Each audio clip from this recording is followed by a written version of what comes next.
Hey everyone, welcome back to The Propagandist. Today I'm going to be talking a little bit about what propaganda is and how does it work. It's kind of hard to have a proper discussion going forward from here without first doing those. So let's dive right in. If we go to the Merriam-Webster dictionary and look up the word propaganda, you're going to get three different definitions. Now, two of them only really properly applied to our discussion. The first of which being the spread of ideas, information, or rumor for the purpose of helping or injuring an institution, cause, or person. The second is ideas, facts, or allegations spread deliberately to further one's cause or to damage an opposing cause. Also, a public action having such effect. Now, of course, when we generally think about propaganda, we're thinking about it having a negative connotation.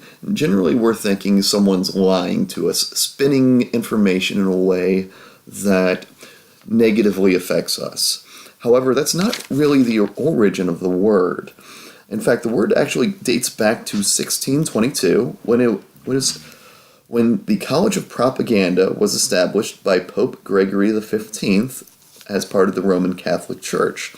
The mission of the College of Propaganda was actually to spread the truth of Christianity. And if you look at 1622, you'll notice that it's towards the end of the Reformation. So that actually makes a lot of sense coming from the time it does. However, I really want to work and talk about more modern propaganda. And modern propaganda came into being shortly after World War I. Now, World War I is a very interesting time. It's really when people begin to understand the power and potential of propaganda, but it's not really till after the war that they really develop the techniques that make it so terribly effective. Now, the man commonly known as the father of modern propaganda is actually a man named Edward Bernays. Now, he was the nephew of Sigmund Freud.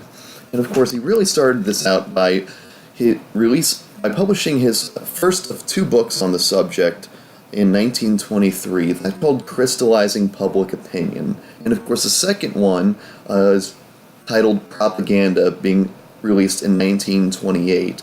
Of course, if you're really interested in this topic, propaganda is the one you want to go to.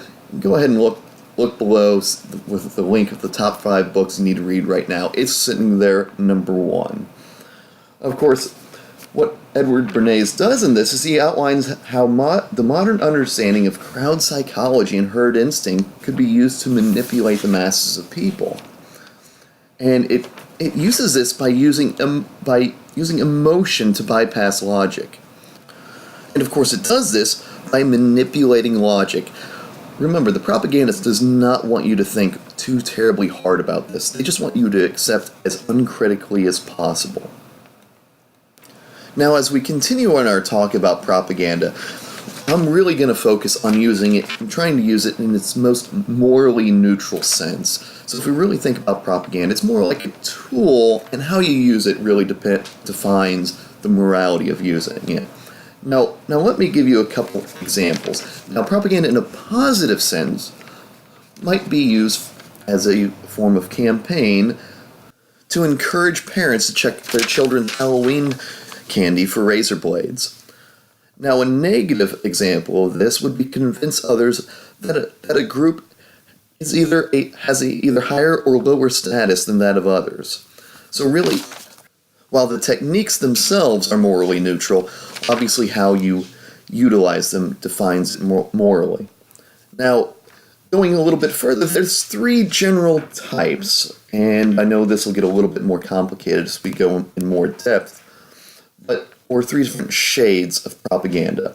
And those are the white, gray, and black. Now keep in mind, when you're dealing with official propaganda in terms of government service, these definitions vary slightly. And I'll go into that at a later date.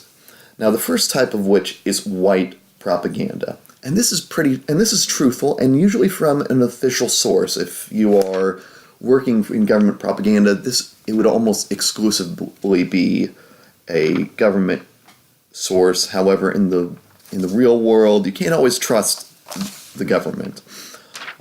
depending on where you are in the world. But white is truthful and usually from a directly attributable source. I mean, they are out there. They're saying, yes, this is who we are. This is what we're saying. They're letting you know everything in advance, open and upfront. The second type is gray, and now that's generally gray in terms of propaganda. It's generally truthful.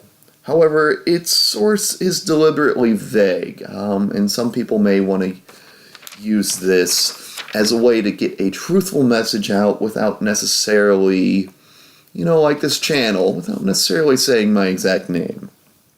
And then, of course, there's black.